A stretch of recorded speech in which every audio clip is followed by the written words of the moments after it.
Garam-Sam. 이번 시간에는 열처리 기초이론을 같이 보도록 하겠습니다. 조직 특성, 기초이론에서는 조직의 특성, 금속의 결정결자, 그리고 열처리와 변태, 화금의 조직, 확산과 시효의 순으로 돼 있고요. 조직의 특성이 어떤지 한번 알아보고, 그게 그 조직마다의 결정 격자가 어떤 형태를 이루고 있는지, 그리고 열처리를 통해서 어떻게 변태가 되는지, 또 합금은 어떠한 조직으로 이루어지는지, 또 그 열처리가 이제 하게 되는 주요 인자 중에 확산과 시효라는 메커니즘에 대해서 한번 같이 공부해 보도록 하겠습니다.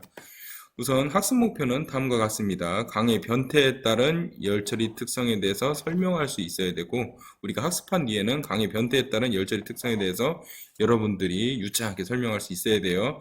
강의 온도와 그리고 냉각 속도 변화에 따라서 이거에 의해서 열처리 종류를 어떠한 열처리가 있는지, 가열 온도와 냉각 속도 변화에 따라서 어떤 열처리가 있는지 여러분들이 충분히 설명할 수 있어야 됩니다. 또 마지막으로 기본적인 금속 열처리 방법을 설명할 수 있어야 된다.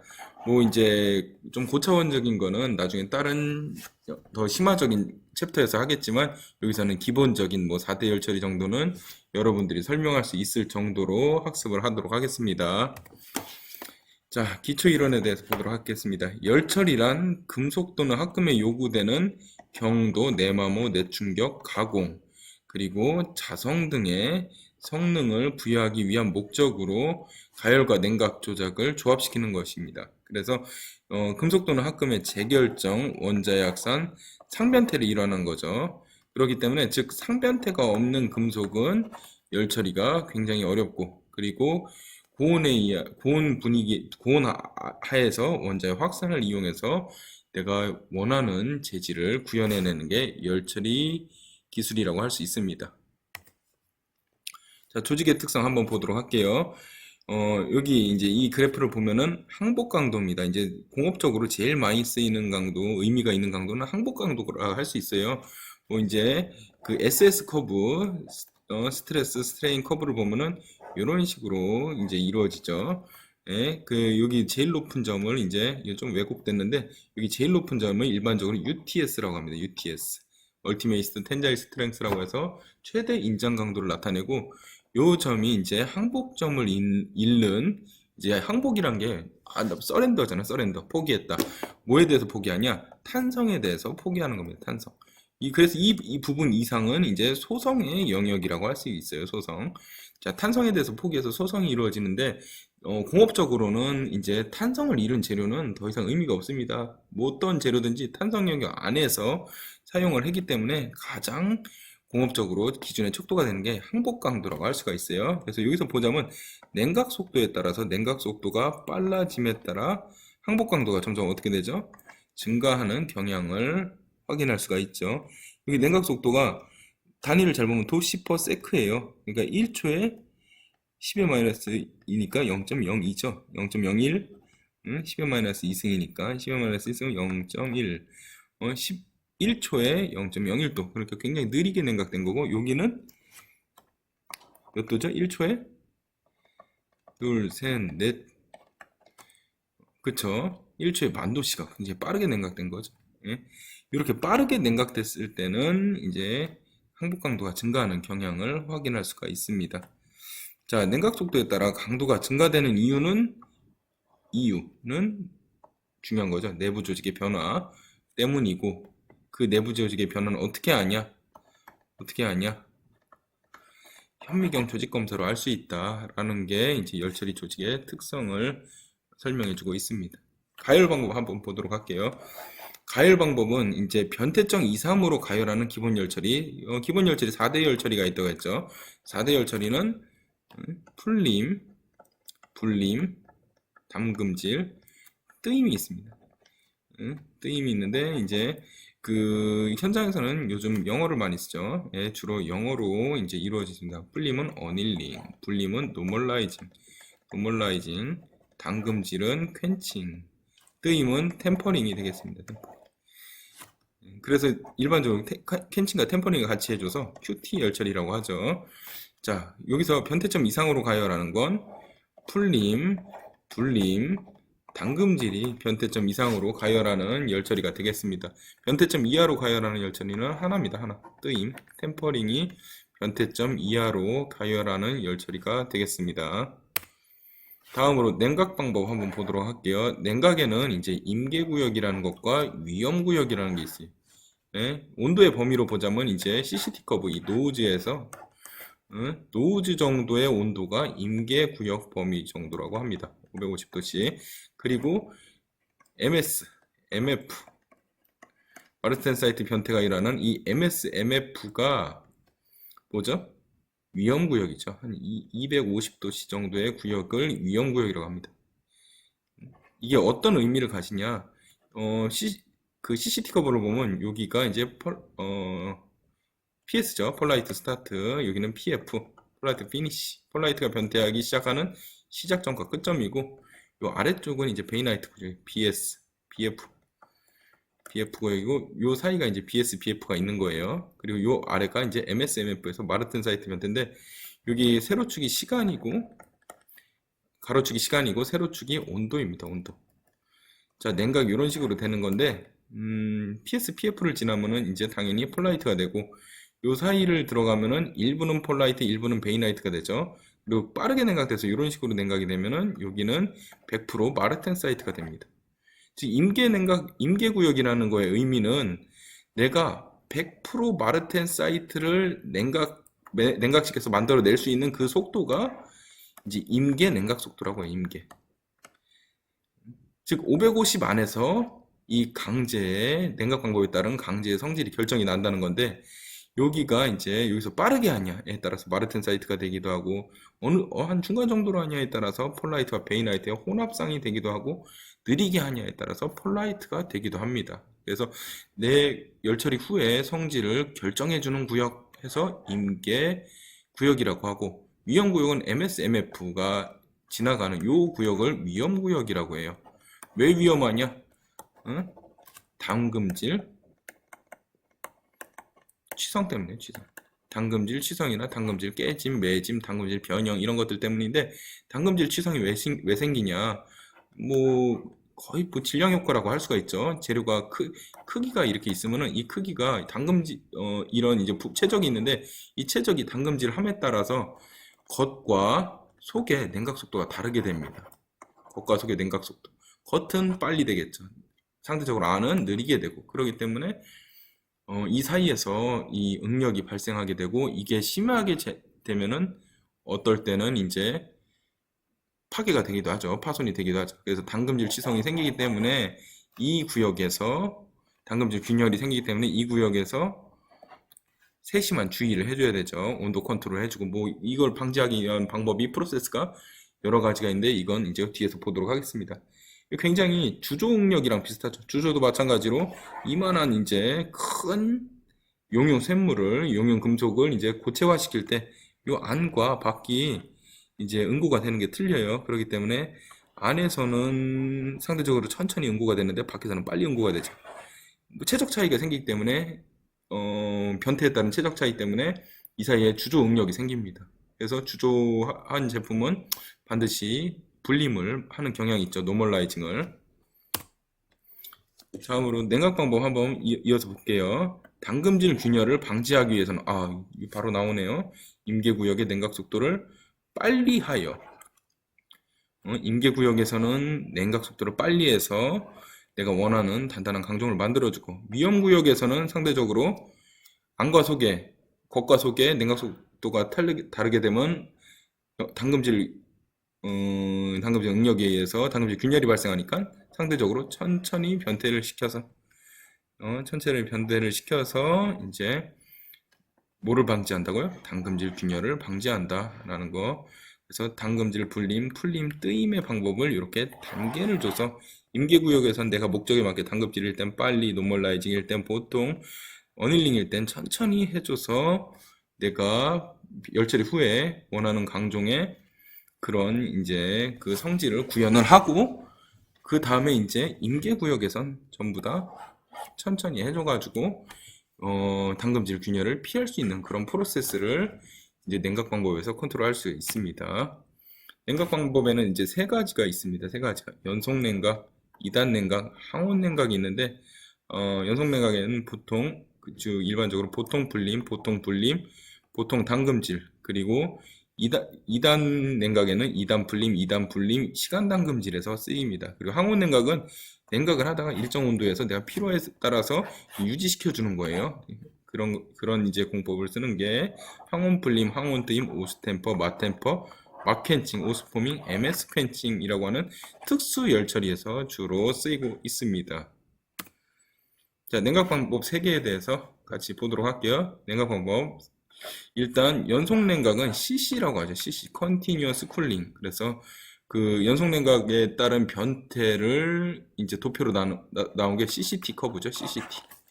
보통 철에서는 이런 식으로 생겼죠. TTT랑 CCT는 거의 대동소이해요. 예, 근데 뭐가 틀리냐? 얘는 위에서 이렇게 떨어지기 때문에 아래 영역이 사실은 표시가 되지 않고 있죠. 근데 혼용해서 써도 우리가 어느 상태에서 어떻게 되는지 유추를 할 수가 있습니다. 완전히 냉각될 때까지 계속하는 방법.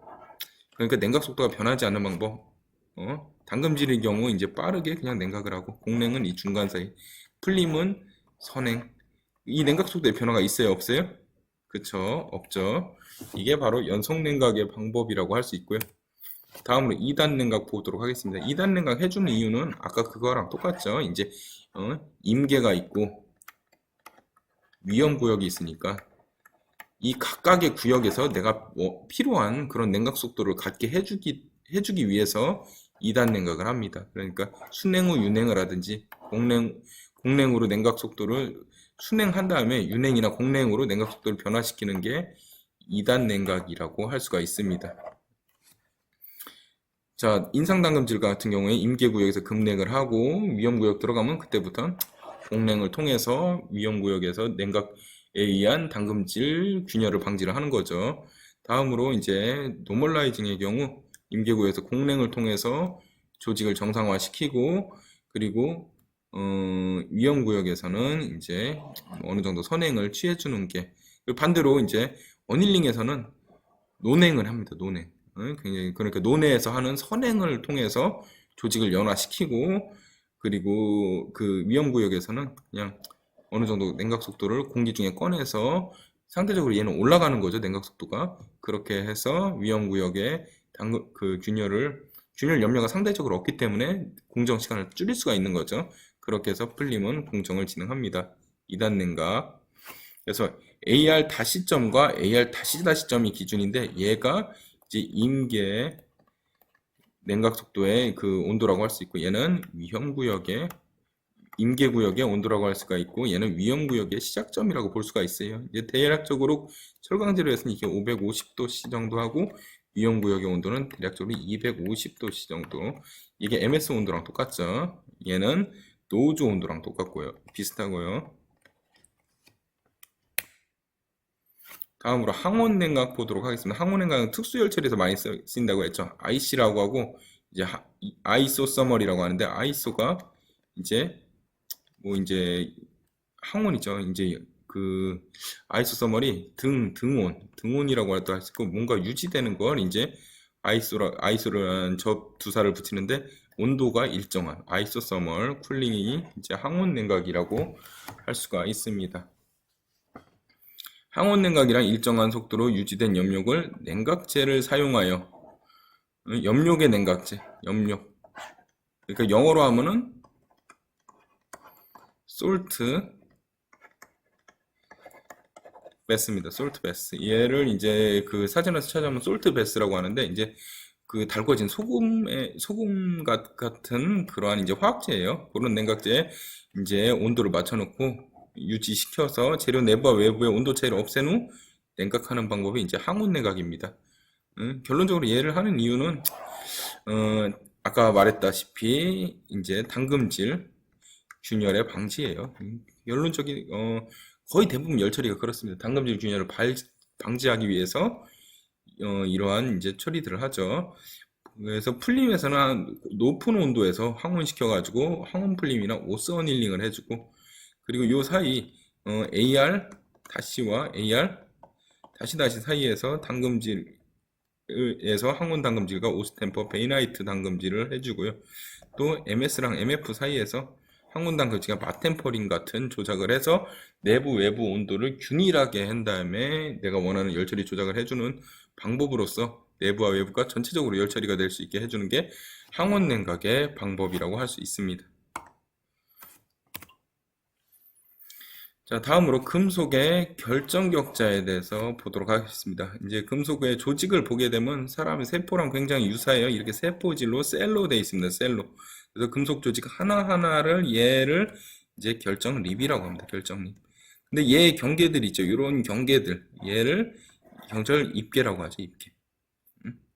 영어로 이제 그레인 바운드리라고 합니다. 바운드리. 일정한 간격을 두고 유지하고 배열된 원자군을 이루고 있는데 이것을 결정 격자.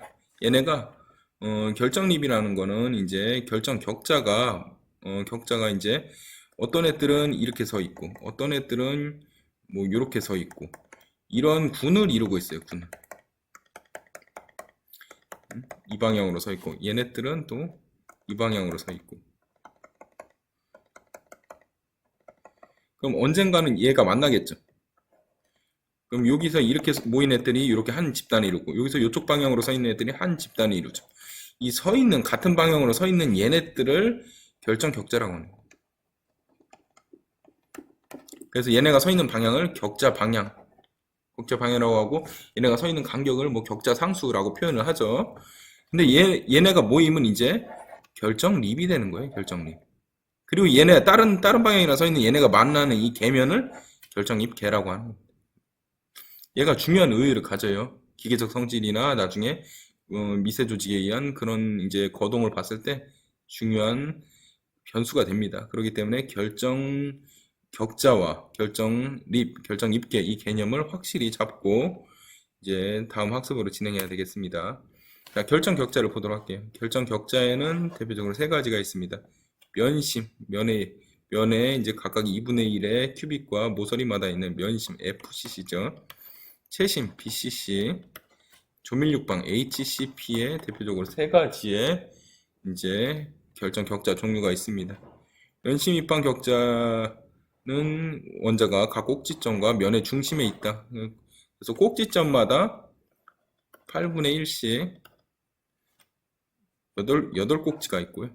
그래서 여기서 한 개의 원자가 들어있습니다. 면마다 2분의 1씩 면면 6면체죠. 3개 들어있어요. 그래서 총 몇 개? 4개의 원자가 면심에는 들어있습니다. BCC는 꼭지점마다 8분의 1 곱하기 8개, 1개, 그리고 면의 중간에 간단하게 하나. 그래서 2개의 원자가 들어있습니다.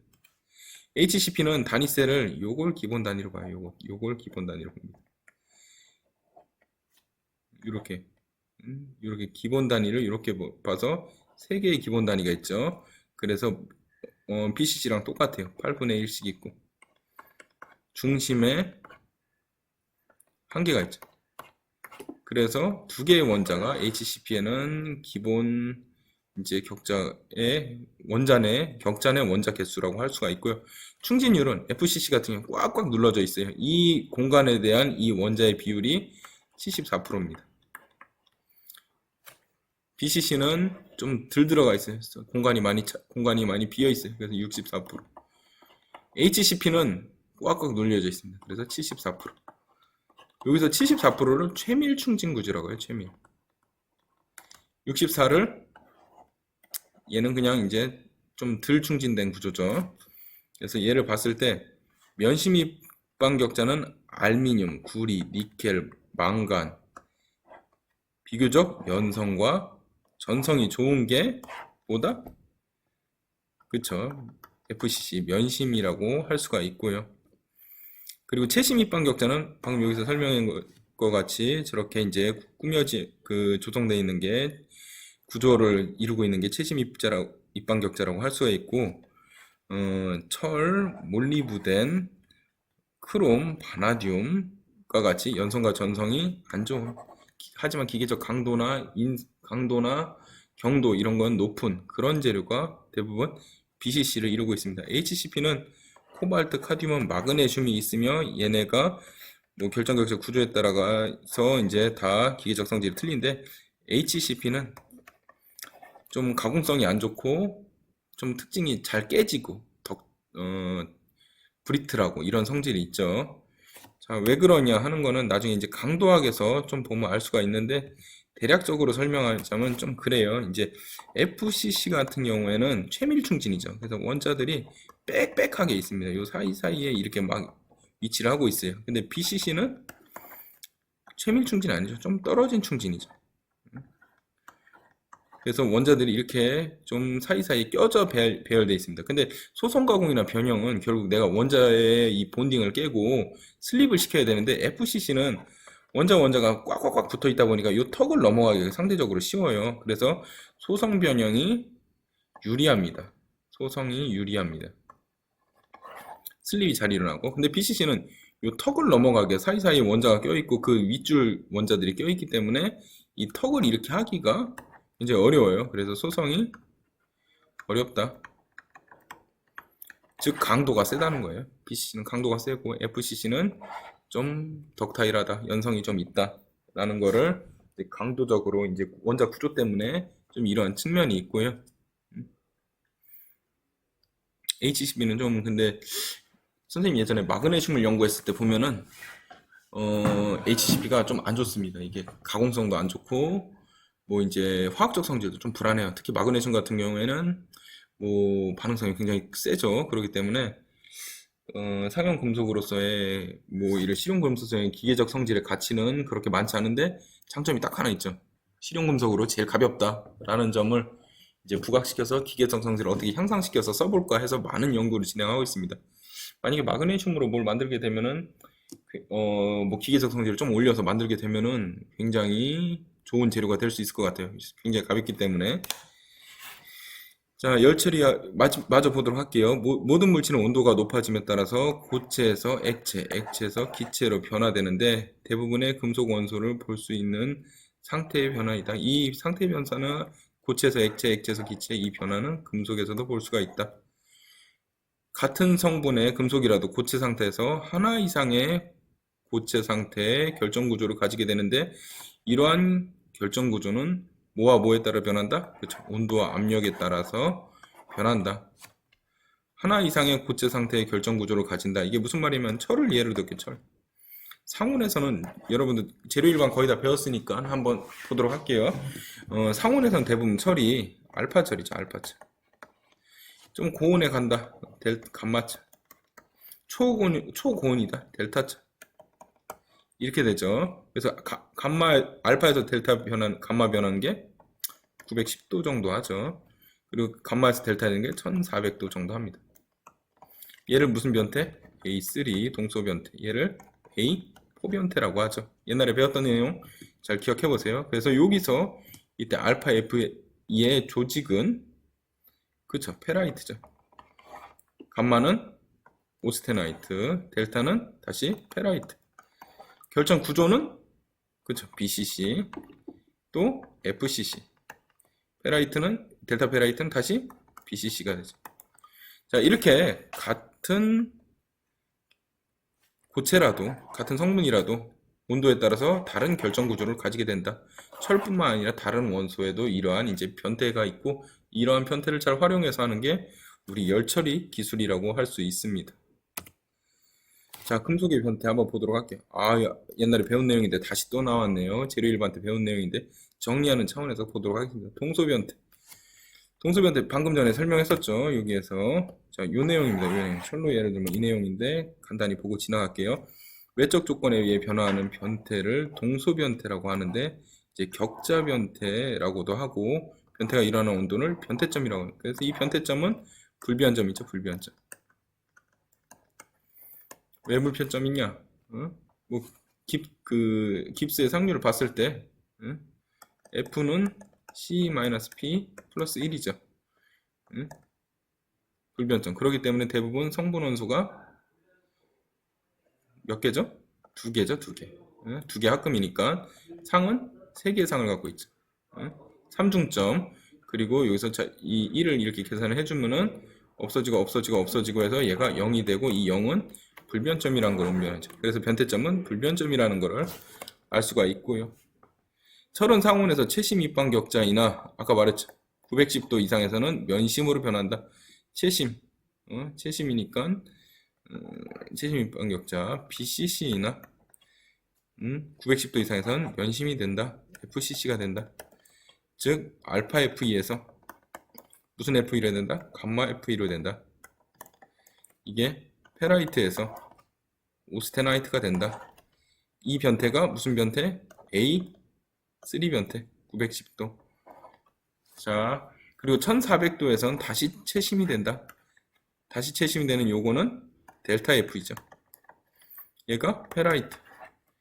무슨 누구죠? BCC 채심이니까 얘를 1400도 얘를 뭐라고 한다? A4 변태. 동소 변태입니다. A3, A4 동소 변태. 이와 같이 온도에 의해서 동소 변태가 있는 금속도 있고 비스무스, 세슘, 비스무스 같은 금속은 온도와 압력에 의해서도 동소 변태가 나타납니다. 변태점이 있는 금속은 열처리 효과가 있으나 변태점이 없으면은 열처리 효과가 있어요, 없어요? 없다 라는 것을 꼭 알아두세요. 결국 우리가 변태점을 이용해서 원하는 성질을 구현해내는 거니까 열처리 변태점이 없으면은 당연히 열처리 효과도 없다는 것을 유념해 두시기 바랍니다. 자, 동소변태식 부피 변화는 원자 충진율로부터 할 수 있다. 아까 예로 들게요. A3가 있고 A4가 있다. 변태 몇 도? 910도. 몇 도? A4 변태 1400도. 1400도에 이제 A3, A4 변태가 있는데 이 A3, A4 변태에 따라서 어떻게 최적이 변하는지 보도록 할게요. 자, 결정 구조로 보도록.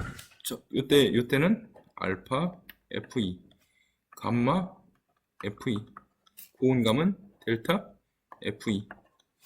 이렇게 이제 알파, 베타, 감마, 델타 E가 되는데 알파, 감마, 델타 F2가 되는데 이제 조직은 페라이트, 오스테나이트, 다시 고온에 가면 페라이트.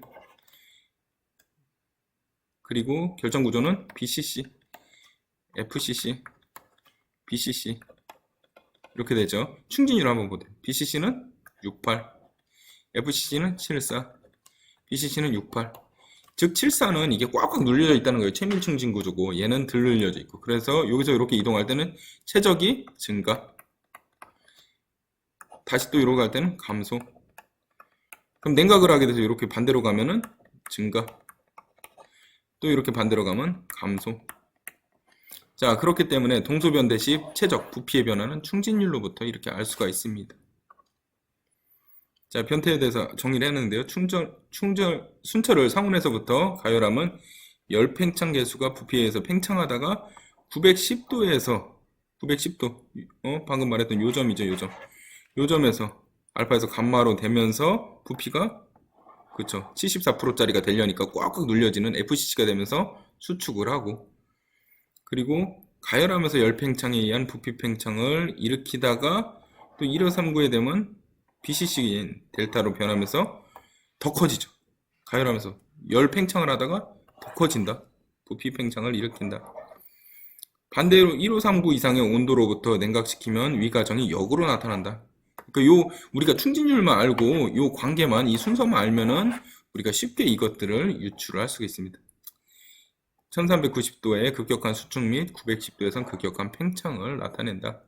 그래서 요 메커니즘을 잘 기억을 하고 이제 이 텍스트를 한번 읽어보면 이해가 훨씬 쉬울 겁니다. 자, 또 변태 중엔 자기 변태라는 게 있어요. 자기 변태 삼총사 기능사에 많이 나오는 거 철리코입니다. 철리코, 철, 니켈, 코발트 이 세 개는 강자성체, 강사성체. 근데 이 강자성체가 강자성에서 상자성으로 변하는 변태점이 있어요. 그게 바로 자기 변태고 이러한 변태는 결정구조 변해 안 변해? 변하지 않는다. 자성만 잃는다. 자기 변태. 이게 철에서는 몇 도죠? A2 변태죠. 768도. 이게 이제 자기 변태라고 할 수가 있습니다. 자, 금속의 변태 이렇게 그림에 모식적으로 나타났네요. 이렇게 BCC에서 FCC로 되는 거 최밀중진 구조. 여기서는 최적이 좀 커지는 걸로 보이는데 실제로는 최적이 커지지 않습니다. 이제 BCC가 74%고 얘가 68%니까 꽉꽉 눌려지는 거예요. 같은 면적에서 꽉꽉 눌려지는 거라서 최적이 오히려 이렇게 가면 수축을 하는 겁니다. 그림이 좀 이제 오해하기 좋게 나왔네요. FCC가 최적이 훨씬 작습니다. 그리고 상자성에서 강자성 되는 768도 얘가 A2 변태다라는 거를 잘 기억을 해두시고, 강의 5대 변태, 여태까지 했는데 다시 한번 정리하는 차원에서 보도록 할게요. 강의는 A0부터 A1, 2, 3, 4, 5, 4까지 해서 5가지 변태가 있습니다. A0는 A0랑 A2는 자기 변태예요. 자기. 뭐의 자기 변태? A0는 FE 3C, 시멘타이트의 자기 변태. A2는 순철의 자기 변태. A0, 1, 3, 0는 이제 1은 공석 변태고, A3는 그쵸, A3, A4는 동소죠, 동소. 동소인데 얘는 A3는 910도 알파에서 감마 되는 거. A4는 1400도 감마에서 델타 되는 거. 결정 구조가 어떻게 변하는지도 앞에 봤으니까 좀 유심히 볼 필요가 있고, 이제 이 변태 온도가 불변점이에요. 사실 변하진 않는데 가열시냐 냉각시냐에 따라서 온도가 살짝 차이는 있습니다. 그 이유는 가열시에는 좀 승온하던 그런 가속도를 붙어서 좀 더 높은 온도에서 변태가 완료되는 경향이 있고, 냉각시에는 이제 관행에 의해서 좀 더 낮은 온도에서 변화한 변태가 완료되는 경향이 있습니다. 그래서 가열시를 AC3라고 하고 냉각시를 앞에 아래 첨자를 써 AR3라고 합니다. 그래서 이게 영어라고 생각하면 헷갈릴 수가 있어요. 왜냐면은 AC3, C, 쿨링 이거 생각해서 냉각시인가 이럴 수가 있는데 프랑스어입니다. 프랑스 불어입니다. 그래서 C가 선생님이 이제 이거를 읽어보니까 읽기가 쉽지 않아서 네이버에 한번 돌려봤어요. 네이버, 구글 이런 데다가 소리 기호대로 돌려봤는데 슈페르라고 있더라고요. 그래서 AC3는 슈페르 가열의 악자를 따서 AC라고 하고, 가열지는 AR은 이제 얘는 영어랑 비슷합니다. 냉장고가 영어로 뭐죠? 그쵸? 리프리제네레이터죠. 그것처럼 이제 리프로디스먼트라고 하는 이제 불어를 착안을 해서 냉각시의 A3 온도를 AR3라고 이렇게 표시를 해줍니다. 그래서 AC3와 AR3가 어떻게 다른지 이제 여러분들 요거 슈페르와 리프리디스먼트라는 어원을 따서 아래 첨자로 써서 AC3와 AR3로 나눠줬다. 이뿐만 아니라 뭐 통소변태는 다 이렇게 그 AC와 R로 가열시의 온도와 냉각시의 온도를 따로 표시를 해줄 수가 있습니다.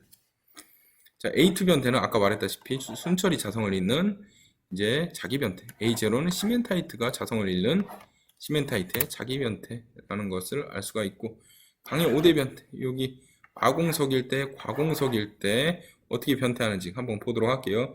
일단 전부 다 모상은 다 뭐예요? 요 동네니까 A나 G나 전부 다 오스테나이트 영역에서 냉각을 하냐 합니다. 근데 여기서 만약에 내가 공석에서 냉각을 시킨다 하면 중간상이 없어요. 중간상이 없이 초석상 없이 한 번에 층상인 펄라이트는 즉 알파페라이트와 Fe3C의 층상 조직이죠. 얘 층상 조직으로 된 이 펄라이트가 생성을 하고요. 그리고 여기 아공석일 때는 초석으로 페라이트가 석출되었다가 이 초석 페라이트가 이제 성장함에 따라서 상대적으로 다른 쪽에 탄소 함량이 증가를 하죠. 그래서 그 증가를 하다가 나머지 애들이 이제 그 펄라이트로 이렇게 변태를 하는 것을 알 수가 있습니다. 그래서 결론적으로 초석 페라이트와 초석 펄라이트와 공석 페라이트, 공석 펄라이트, 초석 페라이트와 공석 펄라이트로 된 조직이 되고, 과공석에서는 반대입니다. 이제 초석으로 시멘타이트가 석출합니다. 그렇기 때문에 시멘타이트 석출되고 주위 애들이 탄소를 뺏겨서 상대적으로 탄소 함량이 떨어지고 어느 순간 공석이 되겠죠. 나머지 애들은 이제 공석 페라이트가 되는 겁니다. 그래서 초석 시멘타이트와 공석 페라이트의 혼합 조직이 되는 이게 이제 과공석의 냉각 과정이라고 할 수가 있죠. 자, 요거에 대해서 설명을 했는데 0.8% 함유하는 조성의 탄소강은 이제 냉각을 할 때 한 번에 오스나이트가 페라이트와 시멘타이트로 분해되어 공속 반응을 일으킨다. 유텍토드 리액션, 공속 반응을 일으키고, 이렇게 나온 강이 공속강이다. 이 공속강은 기계적 성질이 좋아서 굉장히 큰 의의를 두고 있습니다. 거기서 제일 이상적인 포인트에 강제가 나오죠. 공속 반응에 의해서는 공속 변태, 폴라이트 변태, 확산 변태라고 하고, 얘를 A3 변태라고 합니다. A1 변태. 이게 723도씨예요. A1 변태. 자, 기호로 쓰자면은 감마가 한 번에 뭐가 되는 거? 알파 플러스 FE3C. 얘를 뭐라고 합니까? 폴라이트라고 하죠. 증상 조직. 자, 0.8% 이하에서는 아까 이제 그림에서 설명한 대로 아공석강이죠. 아공석강인데 얘를 공업적으로 생각하는 대부분의 강은 아공석입니다. 오스나이트 단상으로 변태하는 온도는 GS선 이상이므로 요선을 A3선. 요선이죠, 요선을 A3선이라고 한다. 초석으로 페라이트가 나오기 시작하는 이 선. 그리고 0.8% 이상은 과공석강이라고 합니다. 하이퍼유토트드 스틸 과공석이라고 하고, 공업적으로 생산되는 과공석은 0.8에서 1.2까지의 탄소량을 가지고 있습니다. 탄소량이 1.2% 이상이면은 강의 성질은 우수한데 좀 취약해지는 경향이 있어요. 그래서 1.1% 이상은 거의 사용되지 않는다라는 것이 일반적인 통념입니다. 자, 다음으로 합금의 조직에 대해서 보도록 하겠습니다. 자, 이번 시간 그 합금의 조직에서 고용체 한번 보도록 합시다. 저번 시간 고용체 전에 이거 강의 5대 변태까지 다 했지? 응? 이번 시간에 이제 고용체를 할 건데, 고용체를 하기 전에 여러분들 이제 그 소금물을 한번 생각해 보자. 소금물은 이제 물에 소금 녹인 게 소금물이잖아. 그래서 물에 들어간 게 이제 소금이지, 소금. 과학 시간에 배웠을 텐데 용매란 게 있고 용질이란 게 있어. 아, 이거 품질이 안 좋구만. 용매란 게 있고 용질이 있어. 물질의 양이 많은 게 용매야, 용질이야. 많은 거. 많은 거는 용매입니다. 용매. 녹여주는 매체 해서 용매. 그래서 여기서는 물이 용매에 해당돼. 응? 그리고 녹아 있는 물질, 양이 적겠지. 그래서 얘네를 우리는 용질이라고 합니다. 용질. 중학교 과학 시간에 아마 배웠을 거야. 안 배웠나? 배웠지. 이 정도 기본 상식은 우리가 있어요. 그래서 소금물을 먹으면 우리는 맛이 어때? 짭짤하지. 그래서 바닷물 굉장히 짜. 그래서 용매와 용질이 섞여 있는 거, 이런 이제 얘를 뭐라고 하냐면은 녹아 있는 액체라고 합니다. 용액이라고 해요. 녹아 있는 액체. 뭐가 있다 해서 녹아 있는 액체 용액이라고 하는데, 여기서 용매가 뭐야? 용매가 소금물에서는 용매가 물이지.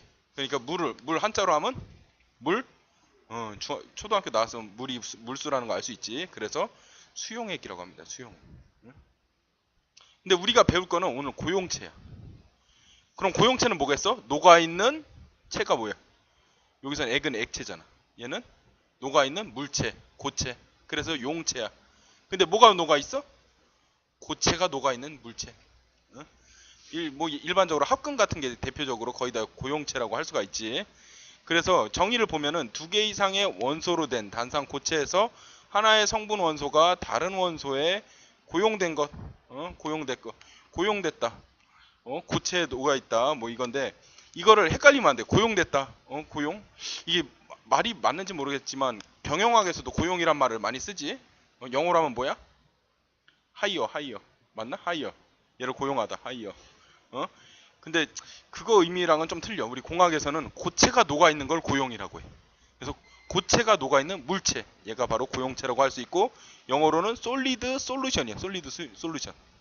그럼 수용액은 영어로 하면 뭐겠어? 액체 영어로? 리퀴드. 그치. 리퀴드 솔루션이 됩니다. 그래서 고용체에는 대표적으로 두 가지가 있어. 친입형이랑 치환형, 이렇게 두 가지가 있습니다. 친입형은 이런 원자 사이를 자그마한 놈이 이렇게 껴들어간 게 이게 친입형이야. 치환형은 원자 사이를 굴러온 돌이 박힌 돌 빼낸 거. 그래서 위치가 바뀌어버린 거. 이게 치환형입니다. 응? 근데 치환형 중에서도 얘가 규칙적으로 돼 있는 상태가 있고 불규칙적으로 돼 있는 상태가 있어. 두 가지 종류가 있습니다. 그래서 친입형이 되기 위한 조건에서는 요 원자의 틈과 틈 사이에 조그마한 놈이 들어와야 되잖아. 그치? 이 조그맣기 위한 조건. 어? 일반적으로 어떻게 정의하냐면 일반 여기 격자의 크기가 100이다. 그럼 요 사이에 들어가려면 얘가 몇 프로 해야 되냐? 5% 사이즈가 5% 미만이면은 들어갈 수 있다고 일반적으로 정의를 합니다. 5% 미만. 어? 그럼 이게 일반적으로 어떤 게 많이 껴들어가 있냐? 촌놈들이 많이 껴들어가 있어요. 촌놈들. 아 이런 거 뜨면 안 돼. 녹화하는데 방해가 돼. 이, 꺼야 되는데. 꺼졌다.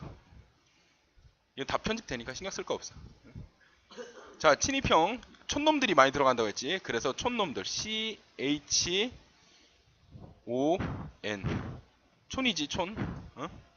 여기에다가 보론까지 부자, 촌 부자, 시골 부자. 얘네들은 요 사이에 껴들어갈 조건이 충분해. 대부분 작은 원소기 때문에. 이게 가끔 기능사 문제 자주 나와.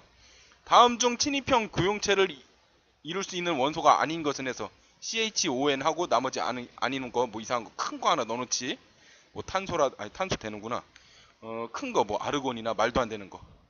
그런 큰 거를 넣어놓는데 요 친입형 이룰 수 있는 거는 원래 격자의 5% 미만인 원자. 그리고 대표적인 거 CHONB 촌부 여기까지가 이제 친입형을 이룰 수 있는 대표적인 원소들이고 다음으로 치환형이 있는데 치환형은 굴러온 돌이 박힌 돌 빼낸 거잖아. 근데 박힌 돌 빼내려면은 얼토당토하게 성질이 다른 놈이 빼낼 수 있어 없어? 없어. 그래서 유사해야 됩니다. 유사. 용질 원자와 용매 원자가 유사해야 된다. 유사. 이게 좀 시간 텀이 이게 약간 있어. 좋지가 않아. 컴퓨터를 바꿔야겠어. 점점 돈이 많이 들어가네. 자, 유사해야 돼. 자, 이거 유사하기 위한 조건. 이거를 어떤 사람이 정의했냐? 흉이란 사람이랑 로타리란 사람이 정의했어. 그래서 흉 로타리 법칙이라고 합니다. 너네가 이거 기능사 때는 잘 안 나오는데 가끔 산업기사 때 이제 너네가 졸업해서 산업기사 보게 되면은 이 휴문 로타리 법칙에 대해서 가끔 시험 문제가 나올 거야. 가끔. 휴문 로타리 법칙. 뭐 휴문 로타리 법칙에는 대표적인 게 뭐 몇 개만 많은 법칙이 있지만 이제 굴러온 돌이 박힌 돌 빼내기 위한 많은 조건이 있지만 그 중에서도 대표적인 거 몇 가지 보자면 첫 번째가 일단 원자 크기가 유사해야 돼. 근데 이 크기는 몇 프로 정도로 유사해야 되냐? 15% 정도로 유사해야 됩니다. 15%. 응? 여기 보면 친입형이 5% 있지. 얘랑 헷갈리면 안 돼. 이거 헷갈려서 함정 문제 많이 내. 크기의 차이가 5% 미만이어야 된다. 이렇게 함정을 내는 문제가 많아. 근데 휴문 로타리에선 유사한 거 몇 프로? 15%. 친입형에서는 몇 프로 이하여야 돼? 원래 크기에? 친입형 할 때는 5%. 그래서 이 5%랑 15% 이 헷갈리지 말아야 되고 그리고 전기적 성질이 유사해야 돼. 전기적 성질이 같은 족에 있어야 되고 같은 전기 음성도를 띠고 비슷한 놈이어야 돼. 왜냐면은 여기에 비슷한 놈이 와서 박힐 수가 있는 거지. 더 막 음전화가 높거나 양전화 그런 성향을 띠는 원소가 와서 박히기는커녕 오히려 청력을 발휘해서 튕겨냅니다. 그래서 치환형 교용체를 이룰 수가 없어. 여기까지 이제 고용체에 대한 설명이고 다음에 이제 공정이란 게 있습니다. 공정.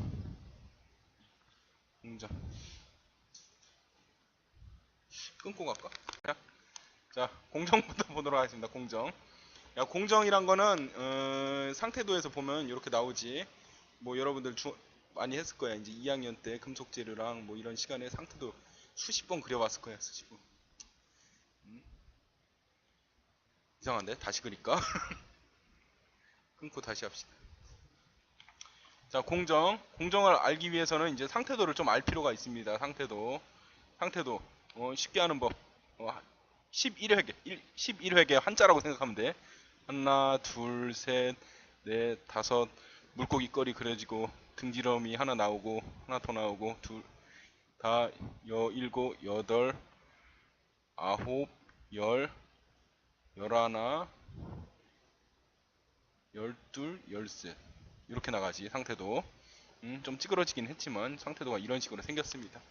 이 상태도는 이쪽이 철이 100%인 거지. 그리고 요쪽 끝 파이널은 어떤 놈들이 있어? 금속 Fe 3C란 놈들이 있고, 여기 위에는 무슨 동네야? 아 뜨거 하는 액체야. 액체 다 녹아서 액체가 된 그런 동네입니다. 액체 동네. 응? 그리고 여기 감마 영역, 여기는 델타 영역, 여기는 알파 영역 이렇게 있는데, 삼상 반응이 철탄소에서는 3개가 있죠. 여기는 이 부분은 뭐? 공석. 다 잘 배웠어. 여기는 공정, 여기는 포정. 역시 대부분 금속재료 기능사를 따고 있어서 이 정도는 잘 알고 있어요. 삼상 반응 공석, 공정, 포정이 있습니다. 근데 여기서는 이제 공정에 대해서 지금 공부를 해보도록 할게. 공정은 뭐냐? 여기가 액체지, 액체. 액체에서 여기 한 방에 뭐가 되냐? 이쪽에서 흘러들어온 감마 친구들과 이쪽에 있는 Fe3C가 만나. 그래서 이렇게 한 번에 액체가 또 서로 다른 두 가지 고체가 되는 반응을 공정이라고 하죠. 공정. 공정이라고 하는데, 참고적으로 이 감마 플러스 Fe3C 얘를 뭐라고 해? 그치, 레드헤비라이트. 레드헤비라이트라고 합니다. 그럼 공석에 의해서 나오는 알파 플러스 Fe3C 얘를 뭐라고 해?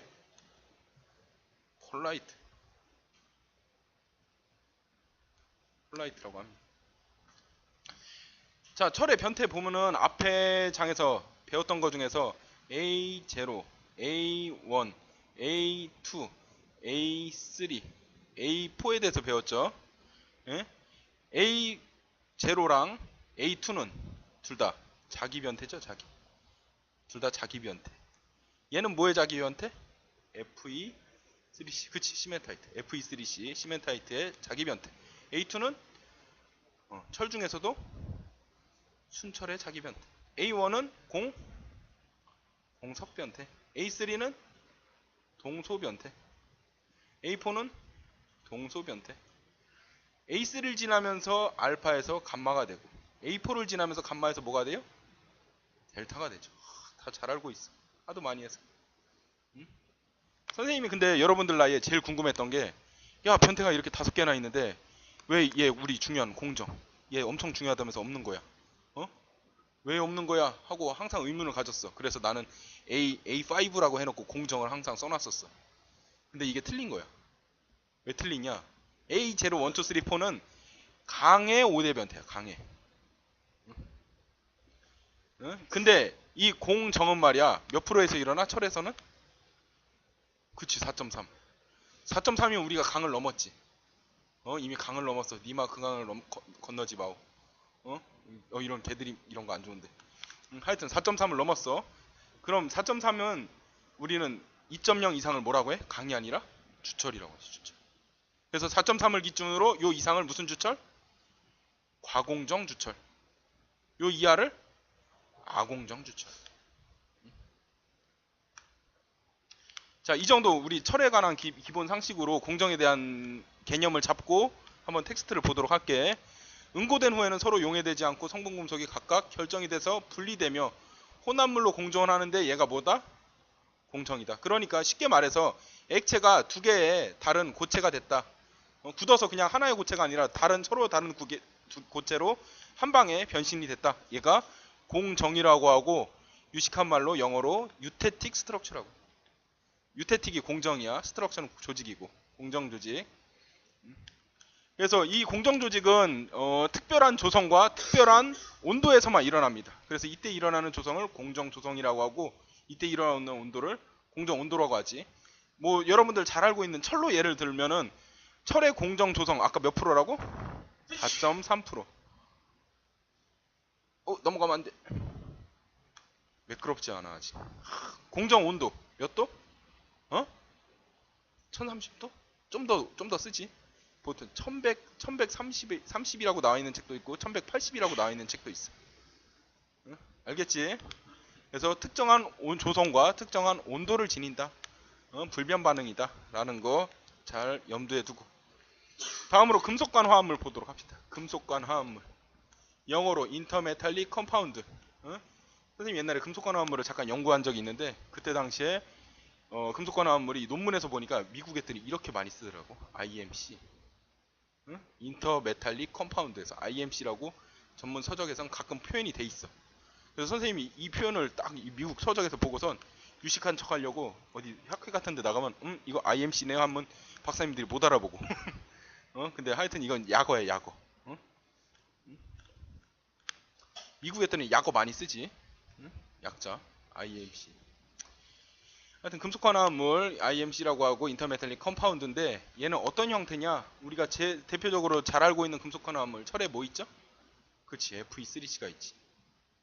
Fe3C. Fe3C 어떻게 됐냐? Fe 하나에 대롱 해서 탄소가 이렇게 결합되어 있습니다. 이게 360도 3개로 나누면 얼마? 120. 이런 결합 모형을 갖고 결합해 있어요, Fe3C가. 근데 이놈이 어떤 특징이 있나 한번 생각을 해봅시다. 일단 금속환화물은 두 가지 성분 원소가 원자가 공간 격자 내에서 정해진 위치를 갖고 차지하는 합금, 일정한 정수비를 갖고 정해진 위치에 있는 게 이제 금속관 화합물이라고 할 수 있고, 원자 배열이 항상 일정하다라는 특징이 있습니다. 공정합금에 비해서 단단하고 매지다. 단단하나 잘 깨진다. 그래서 예를 들어서 이런 것들이 있는데, 얘가 왜 단단하고 매진지 한번 같이 보도록 할게. 여러분들 기능사에서 보면은 가끔 그런 거 나오잖아. 철의 조직의 경도 순서. 뭐 제일 단단한 조직이 뭔지 쓰시오 하면 뭐야? 시멘타이트지. 그 제일 무른 조직을 쓰시오 하면? 그치, 페라이트지. 그래서 그 순서를 가끔 가다가 이게 기입하라고 서술형 문제도 나오긴 하는데, 그걸 어떻게 하냐면은 좀 이게 방송에 타도 되는 용어인지 모르는데, 선생님이 예전에 1학년들 금속재료 가르칠 때는 이렇게 가르쳐서 시멘트 C8아파. 좀 이게 좀 그렇지. 시멘트 C8아파. 이게 외우긴 굉장히 좋아. 우리가 외국인도 그렇지만 욕은 항상 금방 외웁니다. 그래서 시멘트 C8아파 이렇게 외우면은 외우기가 쉬워. 여기 경도 순서가 이렇게 됩니다. 이렇게. 시멘트 C8아파. 시멘트로 맞으면 C8 아프다는 거야. C는 뭐야? 시멘타이트. M은 말텐사이트. 2는 트루스타이트. S는 솔바이트. P는 펄라이트. A는 F는 페라이트. 자, 한번 보도록 할게. C는 방금 말했다시피 시멘타이트. 얘는 뭐야? IMC야, IMC. 금속관 화합물이란 말이야.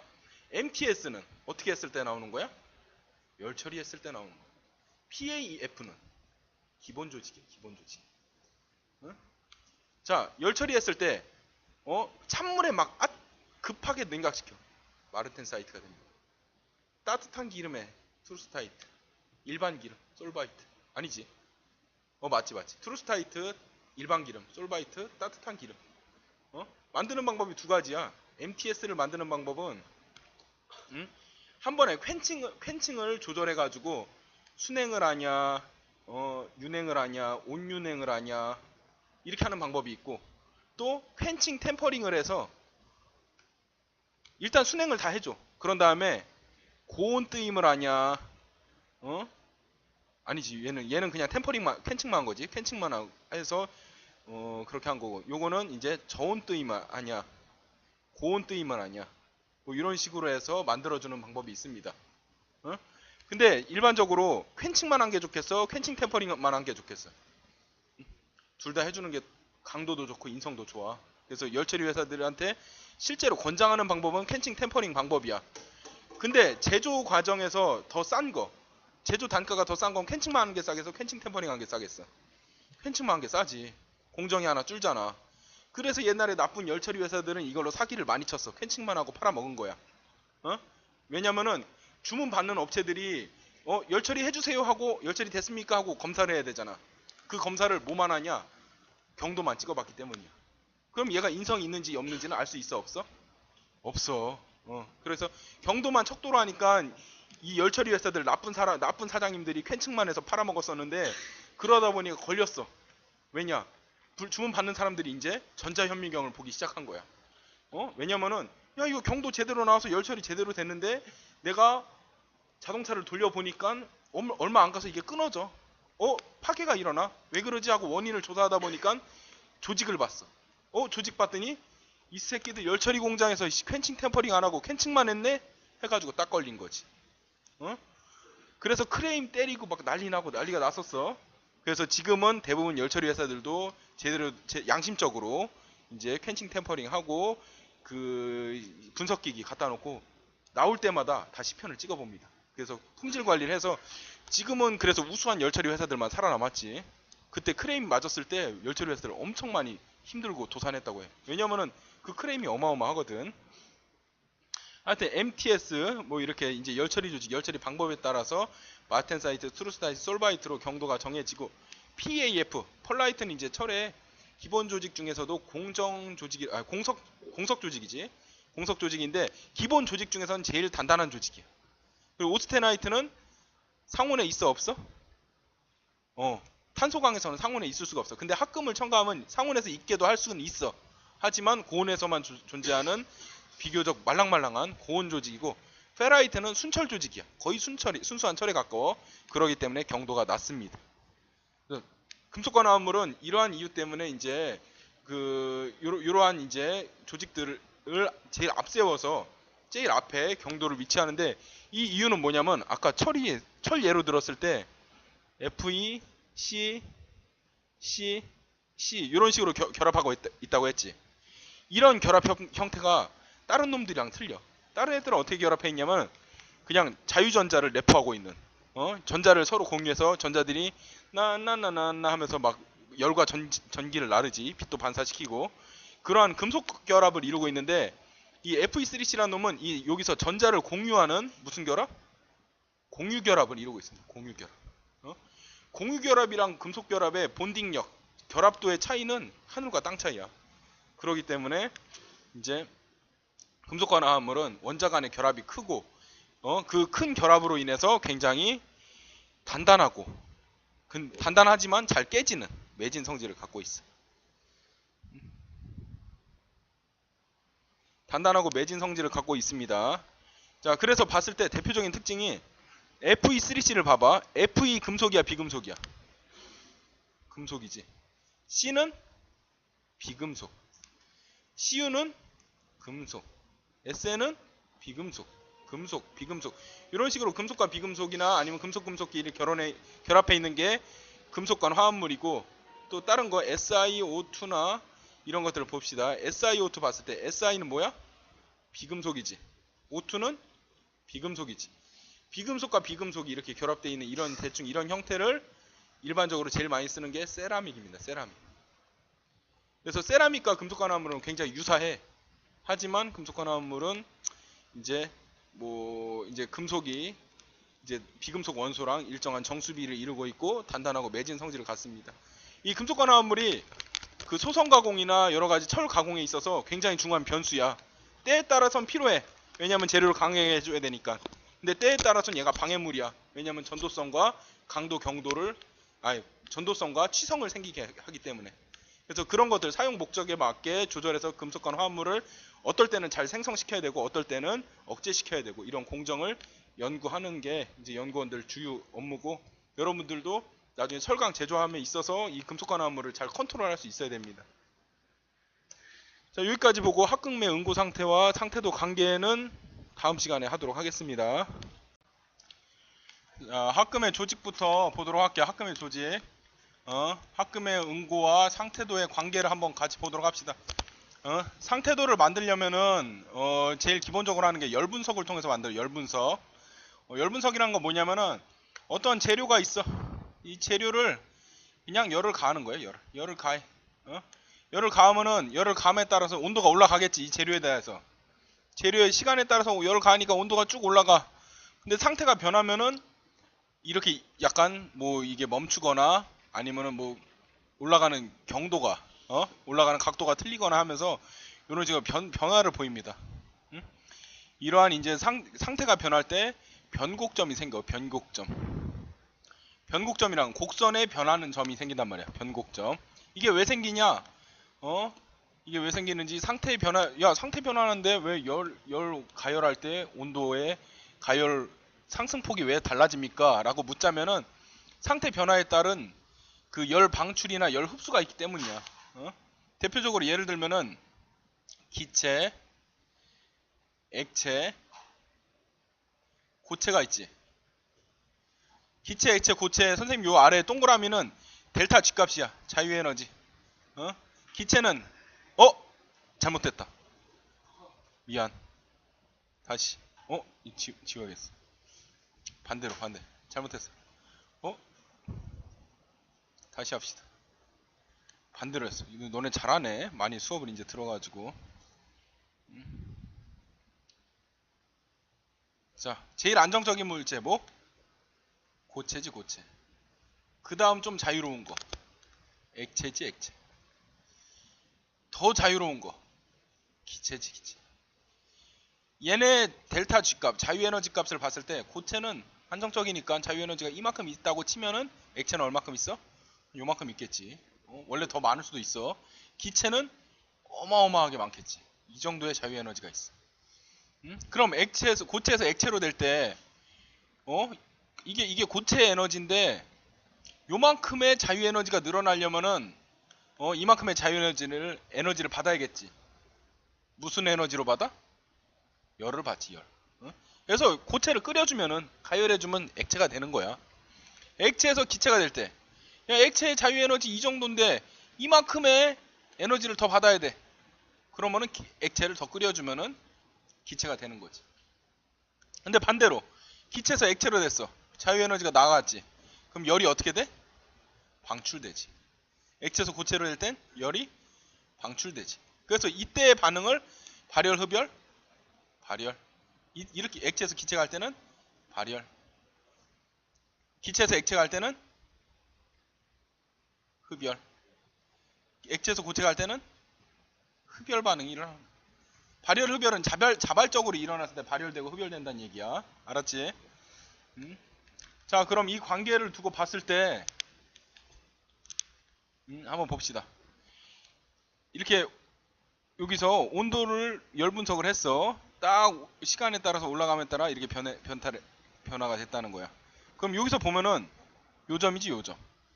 여기가 솔루션 고체에서 솔리드 고체에서 리퀴드 액체가 된 거야.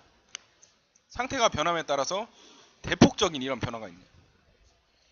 그래서 이러한 이제 상태도를 만들기 위해서는 열 분석을 매 함량마다 다 해줘야 돼. 물론 다 하진 않습니다. 몇몇 포인트만 해서 경향을 잡아서 이제 상태도를 완성하는데, 하여튼 이 여러분들 알고 있는 이 상태도가 쉽게 나온 게 아니라는 거 잘 알고 있어야 되겠습니다.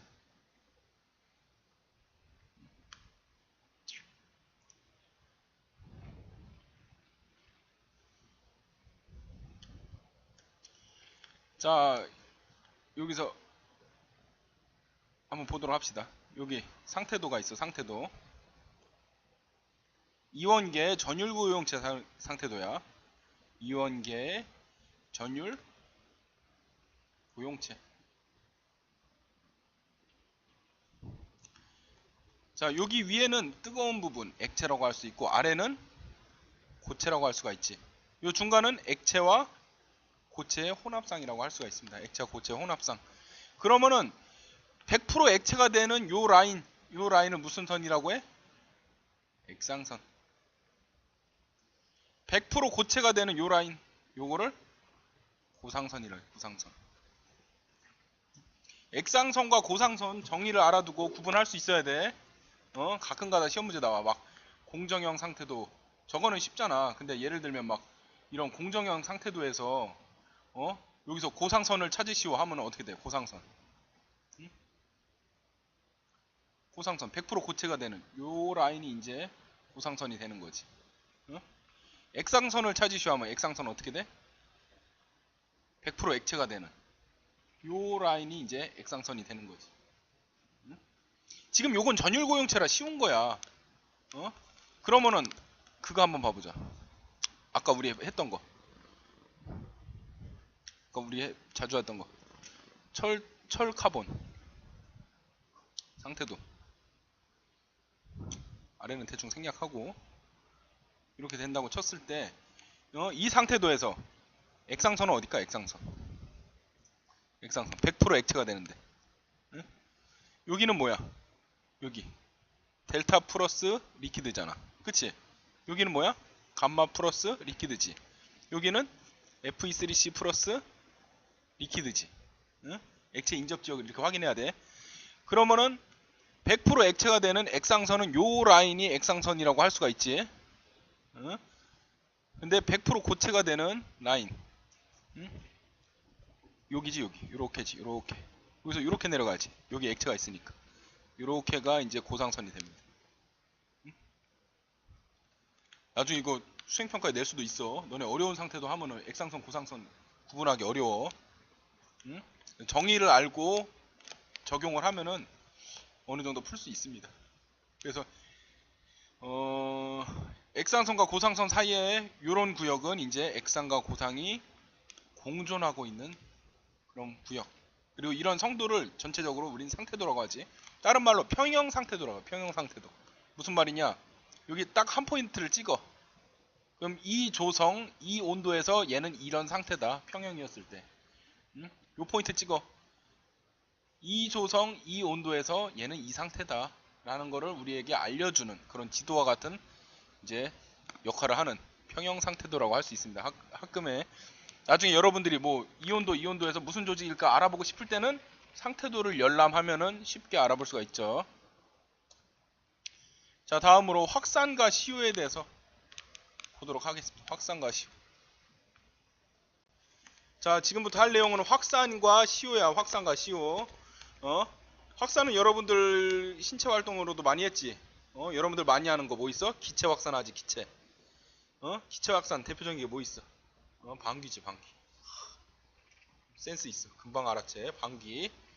방귀가 이제 대표적인 기체 확산인데 여러분들이 방구를 뿡 하고 끼면은 얘가 방귀는 농도가 높아 낮아? 높지. 하이해.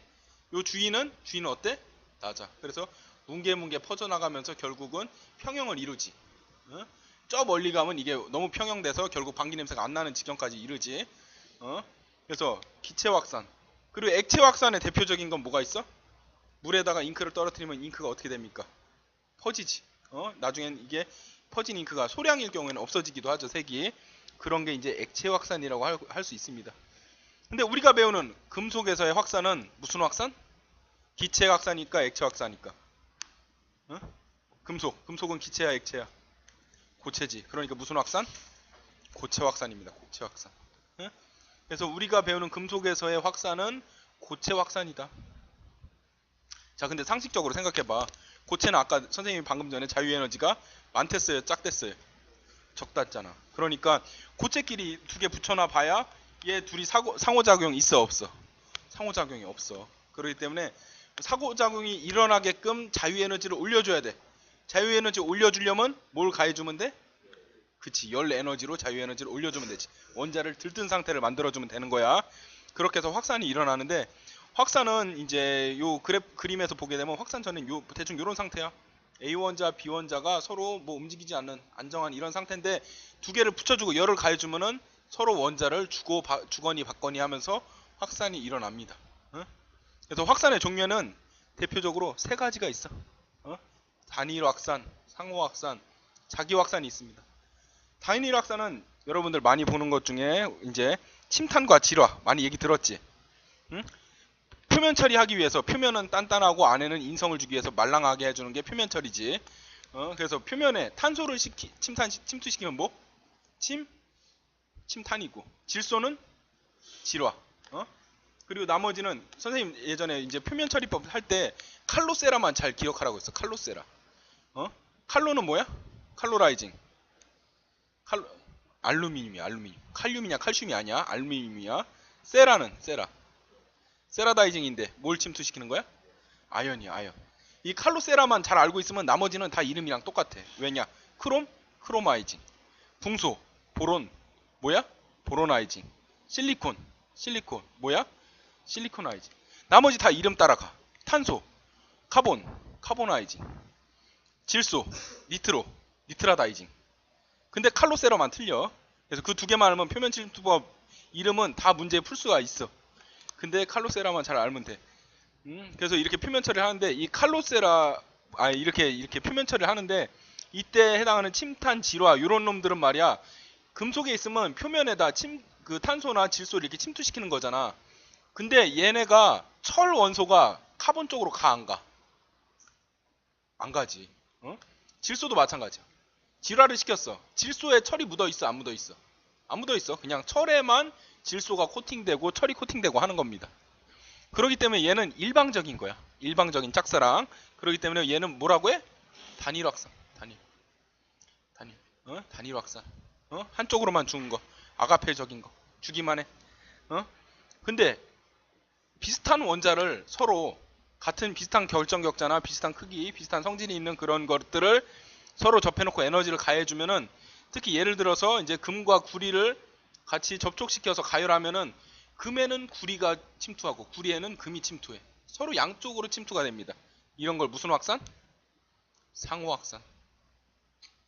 서로 양쪽으로 주고받는 사람. 상호 확산. 자, 근데 한 원소가 예를 들어 납 같은 거는 내가 납을 재련했어. 근데 어디는 되게 농도가 짙어. 근데 어디는 농도가 낮아. 이런 경우에 얘를 가열시켜주면은 농도가 높은 놈에 있는 납이 낮은 쪽으로 해서 평형을 이루게 돼. 지 혼자 막 이렇게 확산을 일으켜. 얘를 뭐라고 해? 자기 확산이라고 합니다. 혼자 하는 거 자기 확산. 자, 다음으로 CO가 있어. CO. 확산과 CO. 선생님이 이번에 확산 CO가 왜 중요하냐고 하면은 비철에 많이 써요. 비철. 여러분들 비철 분야로도 취업을 많이 할 건데 확산 CO가 비철의 되게 핵심적인 가공 방법입니다. 이건 가공 요소야. 가공 요소.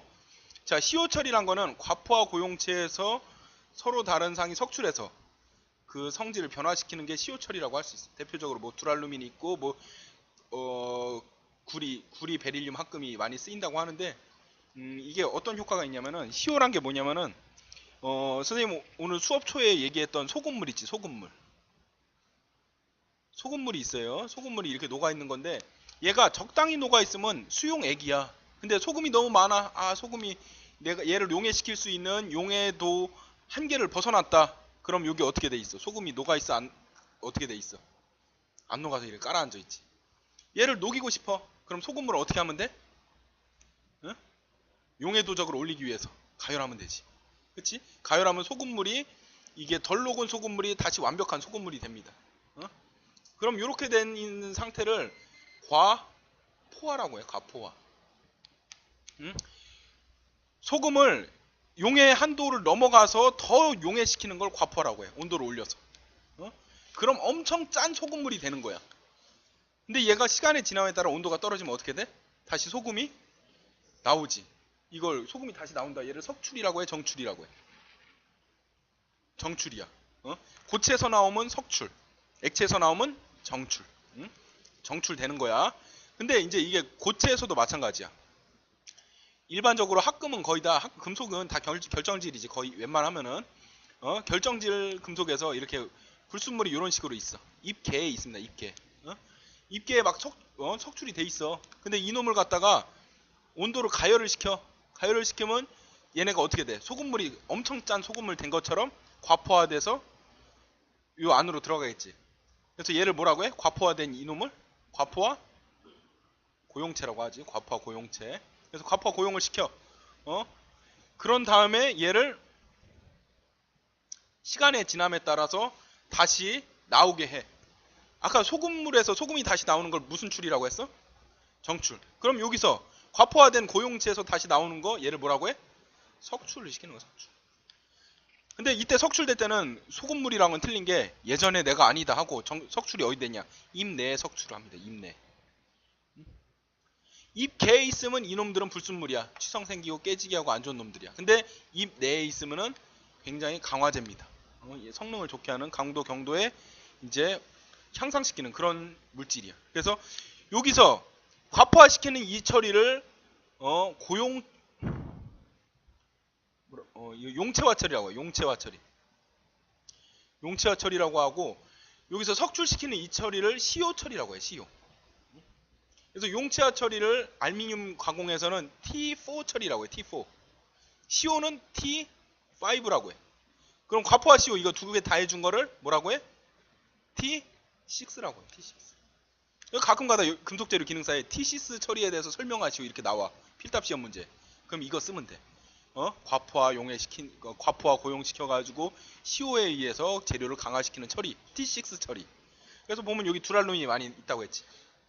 두랄루민이 CO 경화의 대표적인 재료인데 이렇게 보면 됩니다. 여러분들 금속재료 시험에 두랄루민 있고 가끔가다 초두랄루민 나오고 또 뭐뭐 나와? 초초두랄루민 나오고 하잖아. 그런 것들이 다 이제 용체화 처리 시켜봤어. 좋아졌어. 초두랄루민. CO까지 했으니 더 좋아. 그럼 초초두랄루민. 영어로는 슈퍼두랄루민, 울트라 슈퍼두랄루민인데 얘네를 번역하다 보니까 슈퍼두랄루민, 초두랄루민, 슈퍼 울트라 두랄루민, 초초두랄루민 이렇게 된 거야. 그래서 두랄루민 대표적인 경화재료이고 구리에도 베릴륨을 넣으면은 이 CO 처리가 굉장히 잘 되는 그런 합금이 되는데 문제는 뭐냐? 이 베릴륨이 뭐야? 맹독성이야. 맹독성. 그래서 요즘은 많이 쓰이진 않는데 꼭 필요한 때는 이제 안전장비를 갖추고 제조하는 데도 있습니다. 그래서 이제 우수한 성질을 나타내는 게 CO 처리야. 야, 철에는 CO 처리 할 수 있어? 없어? 보통 알루미늄이나 비철에서 많이 하는데 철에는 할 수 있을까 없을까? 응? 없을까? 없는 줄 알았어. 근데 최근에 보니까 이게 되는 거야. 야, 요 근래 보니까 이게 CO 처리가 되네? 해가지고 만들어진 재료가 있지. CO가 영어로 뭐냐면은 에이징이야. AGING. 에이징. 너네 혹시 에이징 한다 들어봤어? 안티에이징. 그치? CO가 시간에 따라서 변하게 하는 게 이제 에이징이야. 안티에이징은 시간에 따라서 변하지 않게 하는 거, 늙지 않게 하는 거. 안티에이징. 그래서 에이징이 CO 처리인데, 이거를 이제 어떤 과학자가 철을 막 연구하다 보니까 마텐 사이트에서 수인화 처리를 하고 망간을 많이 넣었더니 이게 CO가 되더라 이거야. 마텐 사이트도 CO가 되네? 그래서 마텐 사이트를 AGING 에이징 했다고 해가지고 얘를 만든 게 마레이징 강이야. 마레이징 강. 마레이징 강 들어봤어? 그게 수인강이라고 하더 마레이징 강이라고 하는 거야. 야, 망간 많이 넣다 보니까 철은 에이징 안 될 줄 알았어. CO 안 될 줄 알았어. 근데 되네? 안 그래도 마텐 사이트도 단단해 안 단단해? 단단한데 에이징까지 시켰어. 엄청 단단해. 그래가지고 마레이징 강은 초강력강, 초강인강 이렇게 부르지. 그래서 마레이징 강이 태어났고 사람들이 마레이징 강이 하도 강하다 보니까 마레이징이 왠지 이게 일본어 같기도 하고 영어 같지가 않잖아. 그래서 마징가를 만드는 재료인가 해서 마레이징 강 막 이런 식으로 오해를 많이 했었는데 실제로는 그게 아니야. 마텐 사이트를 에이징했다 해서 마에이징 강이야. 마에이징 강. CO 처리한 강. 그래서 CO의 메커니즘 잘 알아둘 필요가 있습니다. T5, T6 뭐 이런 거. 자, 다음 시간에는 열처리 조직 특성에 대해서 이게 6가지의 조직의 특성에 대해서 선생님이랑 같이 보도록 하고 그 조직을 실제로 실험을 하면서 살펴보도록 합시다. 자, 이번 시간 여기까지 하도록 할게요.